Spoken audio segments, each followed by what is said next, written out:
L'Agence nationale de promotion des TIC est un établissement public de l'État à caractère administratif créé en 2014, chargé d'assurer la mise en œuvre des grands projets et programmes de développement des TIC de l'administration. L'agence a pour objectif d'assurer la mise en œuvre des projets et programmes de développement des TIC, l'opérationnalisation de la stratégie du gouvernement en matière d'administration électronique, l'opérationnalisation de la cyberstratégie nationale adoptée en 2004. À ce titre, elle a en sa charge l'exécution des projets e-Burkina, Resina, PAD-TIC, G-Cloud, Body et e-Conseil des ministres. Le projet e-Burkina, financé par la Banque mondiale, dont l'accord de financement a été signé le 3 mars 2017 et la mise en vigueur intervenue le 29 juin 2017, est une initiative portée par le ministère du Développement de l'économie numérique et des postes et exécutée par l'ANPTIC pour une durée de 5 ans avec pour principaux bénéficiaires les unités gouvernementales, les entreprises privées et les citoyens.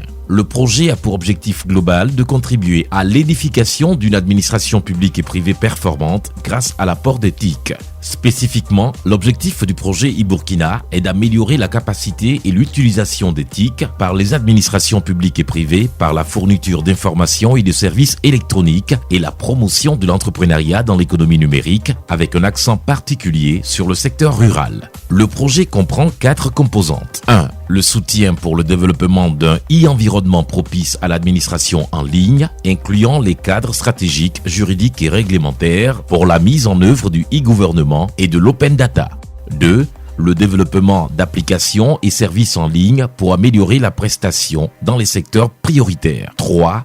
Le développement des compétences locales et de l'esprit d'entreprise dans le domaine de l'économie numérique. 4. Le soutien pour la gestion du projet, le renforcement institutionnel et développement des capacités. La première composante a pour principale activité l'évaluation et la mise à niveau des cyberstratégies sectorielles et la stratégie d'administration électronique. L'appui au renforcement du cadre juridique, le soutien à la mise en place d'un cadre institutionnel spécifique pour l'administration électronique, l'appui à la stratégie nationale de cybersécurité, l'élaboration d'un cadre d'interopérabilité gouvernementale. La seconde composante concerne la gestion des données et plateformes numériques pour la fourniture de services électroniques à travers la dématérialisation des procédures, le renforcement de la gestion des données et l'ouverture des données open data, l'accessibilité de l'information et le e-service via un portail centralisé, guichet virtuel unique. La mise en œuvre d'un système d'information géospatiale en ligne, SIG, pour la gestion du développement rural et de la sécurité alimentaire.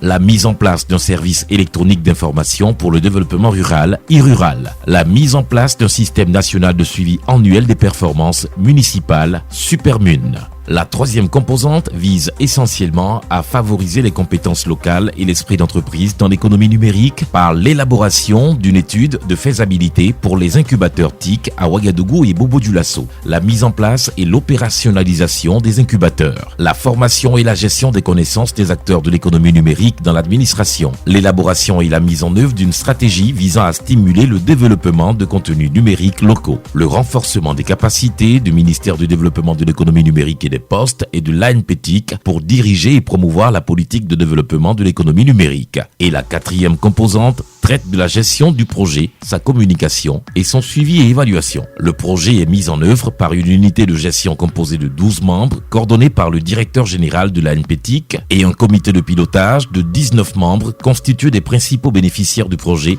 et présidé par le secrétaire général du ministère du Développement de l'économie numérique et des postes. Le projet e-Burkina est mis en œuvre par des organes d'orientation, de suivi et d'exécution dont un comité de pilotage présidé par le secrétaire général du ministère du Développement de l'économie numérique et des postes. Le comité assure l'orientation stratégique, la supervision générale du projet et la bonne coordination avec les ministères de tutelle ainsi que la cohérence avec les stratégies sectorielles. Il se réunit une fois par semestre afin d'examiner l'état d'avancement de l'exécution du projet et d'assurer l'encadrement stratégique du projet. Une unité de gestion du projet UGP, mise en place par l'ANPTIC, coordonnée par le directeur général de l'ANPTIC, est chargée entre autres de la coordination et de l'exécution quotidienne du projet, avec pour tâche de 1. Inclure les activités de mise en œuvre de la gestion financière et de la passation des marchés du projet. 2. Préparer les plans de travail annuels. 3. Effectue le suivi et l'évaluation du projet. Les partenaires de mise en œuvre et bénéficiaires du projet sont les unités gouvernementales, les acteurs du privé dans le secteur d'éthique et la société civile, à savoir les ministères en charge de l'économie numérique, de l'économie, des finances et du développement, de l'administration territoriale et de la décentralisation, de la fonction publique, du travail et de la sécurité sociale, du secrétariat permanent de la coordination des politiques agricoles, SPCPESA. Le projet e-Burkina vise à promouvoir une prospérité partagée au profit de la population en se servant d'éthique comme levier pour améliorer l'accès à l'information et aux services. Ce but sera atteint en encourageant une meilleure gouvernance dans le secteur public, à travers l'adoption par l'administration publique de plateformes numériques et des services partagés pour améliorer les échanges de données entre les départements ministériels et pour fournir des informations en temps opportun et des services électroniques nécessaires pour le bien-être des citoyens ainsi que pour les entreprises locales.